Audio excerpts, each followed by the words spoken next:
ముహూర్త సుముహూర్తాస్తు మాంగళ్యం తంతునానేన మమ జీవన హేతునా కంటే. ఆపండి పెళ్లి జరగదంటే జరగదు. నువ్వు రారా ఇలాగా. సత్య నాన్న సత్య బావగారు కట్ట సొమ్ము తక్కువైందని వెళ్ళి ఆపకండి. మా అమ్మాయి కాపురం పుట్టిపాలు సైకండి. రేయ్ నీ మట్టుకు నువ్వు చేసుకుని వెళ్ళిపోతే నా డైలాగ్ ఆలకించి పెట్టరా. చెప్పు. ఓ 20 తీసి ఒళ్ళగా చెప్పు. చెప్పరా సచ్చినాడా, జేబులో పేపర్ తీస్తావా? చెప్పు. కాదు తప్పుతాడా. రెక్కలు ముక్కలు చేసుకుని ఆయన చదివించింది ఊరికే నీ కూతురునిచ్చి పెళ్లి చేయడానికి కాదా. డబ్బులు ఎవడిస్తాడు? అయినా మీ ఓడికి ఎందుకు ఇయ్యాలయ్యా కట్నం? ఓ పేపర్ చూసుకుని డైలాగులు చదివేసే మనిషిని కాదు నేను.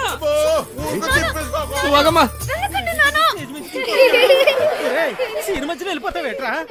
ఆపుకోలేక చచ్చిపోతాను బాబాయ్. మరి డైలాగ్ ఎవరు చెప్తాడ్రా? కావాలంటే ఆ డైలాగా అక్కడిచ్చి నేనే చెప్పేస్తాను. పొట్టు సచ్చినోడా. ఇదేంటి నువ్వు వచ్చేవాటి? ఆ డైలాగ్ నువ్వు కానీ చెప్తావేటి? ఉండరా నువ్వు. వీరే మా నాన్న.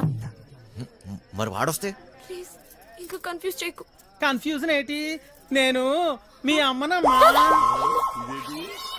మరి ఇప్పుడు నేను వాడిని ఏమని పిలవాలి? మామగారా అత్తగారా? అయ్యో సంబడం, పెళ్లి కూతురు తల్లిని అత్తయ్య అని పిలకపోతే మరేమని పిలుస్తారు? డైలాగులు నేనే చెప్పేసుకుంటాను. అసలు మీ ఓడికి నేను కట్నం ఎందుకు ఇయ్యాలా? లేకపోతే మీ అమ్మాయిని చేసుకున్నాక గార్లు బూర్లు చీరలు నగలు ఇవన్నీ కొనాలంటే ఖర్చు కదండి. అబ్బో ఆ మాటకు వస్తే మా అమ్మాయి మీ ఇంటికి వస్తే తక్కువ పని చేస్తదేటి? ఇంటి పని, వంట పని, ఆ బట్టలు ఉతికే పని.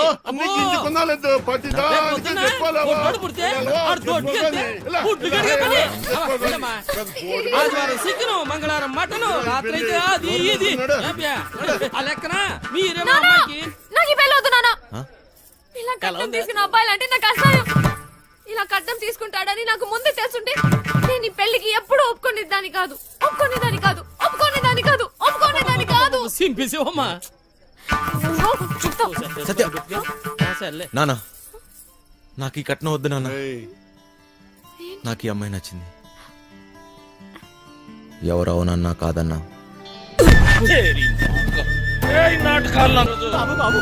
మాకేం తెలదు బాబు. బాబు మాకేం తెలదు బాబు. ఏదో బుద్ధిగా ఉద్యోగం చేసుకుంటుంటే దానెనక పడతారా? నరుకుతా బేవాస్ గాన్ని. నాటకాలలో హీరో కాదురా, నిన్ను వాణ్ణి బఫూన్లను చేసేస్తా. బఫూన్లని చంపేస్తా. సత్య ఎక్కడా? సత్య?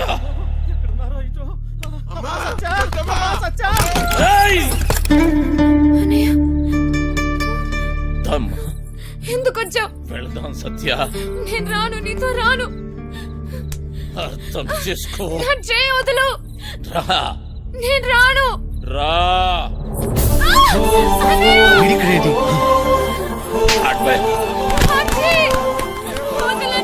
అర్థం చేసుకో. ఎందుకమ్మా నాటకాలు? రమ్మన్నానా? పదా. బావగారండి వీడిక్కడే ఉన్నాడు.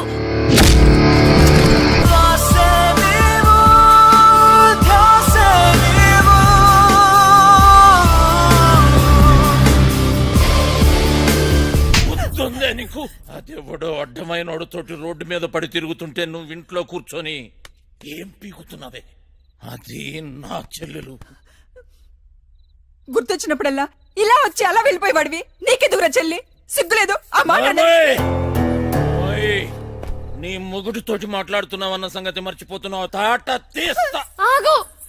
చెయ్యి వేసావంటే మర్యాదగా ఉండదు. పో ఇక్కడి నుంచి. ఎవరిని చూసుకునే నీకు ఆ ధైర్యం?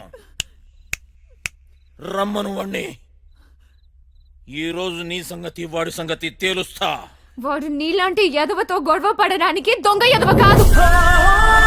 తను చాలా మంచోడు. ఎవడికి వాడు మంచోడే. నాకు నేను చాలా మంచోడిని. తనని పెళ్లి చేసుకుంటే పాపం వదినని అందరు అన్నట్టు దొంగోడి పెళ్ళామని ఎవరు అనరు. నువ్వెవ్వంతోటన్నా తిరుగు, కానీ నేను చెప్పిన నేను పెళ్లి చేసుకోవాలి. డబ్బును చూసినా ఎవడొచ్చినా నీ పెళ్లి గాంతోటే జరుగుతుంది. అర్థమైందా? నేను చచ్చినా చేసుకోనరా. చేసుకున్నాకే చావు. నాకు కావాల్సింది డబ్బు. వంశీ, నేను ఇవాళ చాలా చాలా చాలా హ్యాపీగా ఉన్నాను. ఒక్కసారి నీ కళ్ళు మూసుకోవా? నువ్వు సంతోషంగా ఉంటే ఎందుకు కళ్ళు మూసుకోవాలి? ఇక్కడ నేనే మాట్లాడాలి, నువ్వే వినాలి, సరేనా? హే, కళ్ళు మూసుకో.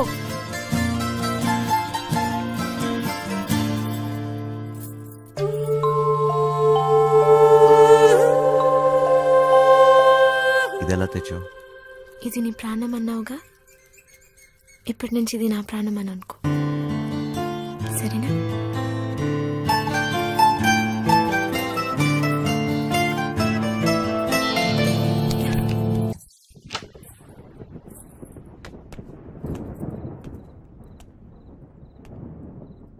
అది ఏంటి డ్రాప్ చేయమంటావా? నీకెందుకు బాధ? వంశీ ఉన్నాడుగా. ఏంటి వాడు నీకు లైన్ వేస్తున్నాడా? ఒక చూపు చూడమంటావా? ఏ వాడి మొహం, వాడికంత సీన్ లేదు.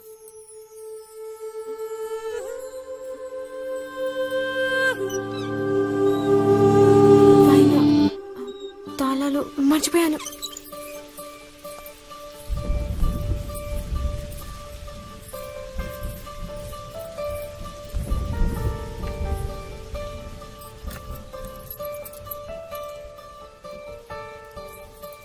దొరికిందా?